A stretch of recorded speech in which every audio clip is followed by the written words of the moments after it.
Бәріне сәлем, қазақ елі, есімім Гүлбақыт Сәтжанқызы Исаева болады, қоғам белсендісімін. 25 қазан күні 2025 жылы Ақтау қаласында 11 шағын аудан ынтымақ алаңына бейбіт серуенге шыққан болатынмын. Қасымда екі кісі болды, Сәрсенбай және Дәурен. Өз-өзімізбен эфир ашып тұрған жерден, кенеттен жасырын жерден полиция қызметкерлері келіп, үстерінен алкогольді иісі шығып тұрды. Нетрезвым состояние келіп, қолдарымыздан телефонды жұлып, қысым көрсетіп, әрі физикалық күш қолданып, бізді тапа-тал түсте заңсыз автозаққа тиеп, ұрлап кеткен болатын. Қазір видеосын саламын. Не істеп жүрсіңдер, сендер гражданский киіп алып, не істеп жүрсіңдер? Не істейсің оны? Есімін білмейді осы кімсің? Мен де білмеймін кім екенімді. Ал,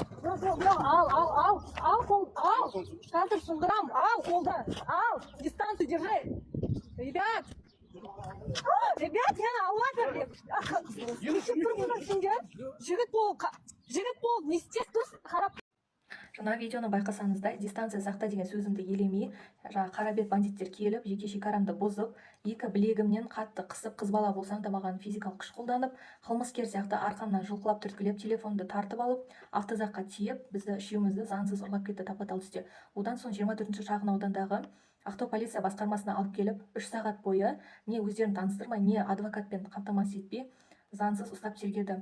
Ол жерде психикалық моральдық қысымдар көрсетті. Қылмыскер сияқты рұқсатымызсыз келіспесек те мәжбүрлеп видеоға фотоға түсірткізіп, саусақпен алақан іздерімізді алған болатын.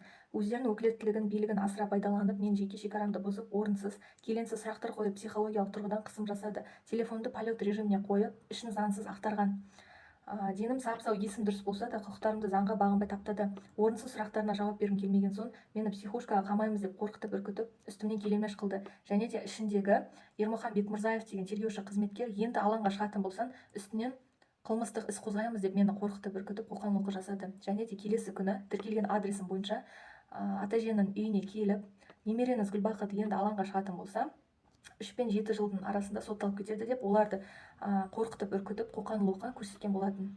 Осы бізді заңсыз алып кеткен, қоқан-лоққы көрсеткен, серуендеп жай шыққан азаматтарды заңсыз ұрлап кетіп, қысым жасап, өздерін білгендерін жасап, қорлық көрсеткен полиция қызметкерлерінің үстерінен шара қолдануыңызды талап етемін.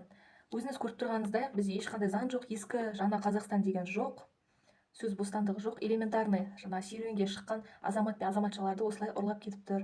Саяси белсенділер, саяси тұтқындар Марат Жыланбаев, Думан Мұхаммедкәрім, Әйгерім Тілеужан және тағы да басқа аға апаларымыз осы системадан зардап шегіп, түрмеде, абақтыда зәбір көріп жатыр әлі күнге шейін. Сондықтан осы видеомды Бақытжан Төреғожина, Мұхтар Қабылұлына, Гостеп США және де барлық құқық қорғаушы организацияларға жолдаймын. Менің құқықтарым тапталды, осы үшеуміздің құқықтарымыз тапталды. Жаңағы 20-32 бапқа қарамастан бізді қарабет жаңағы бандиттер келіп заңсыз ұрлап кетті. Осы бойынша бір шешім шығады деген ойдамын. Назарларыңызға рахмет.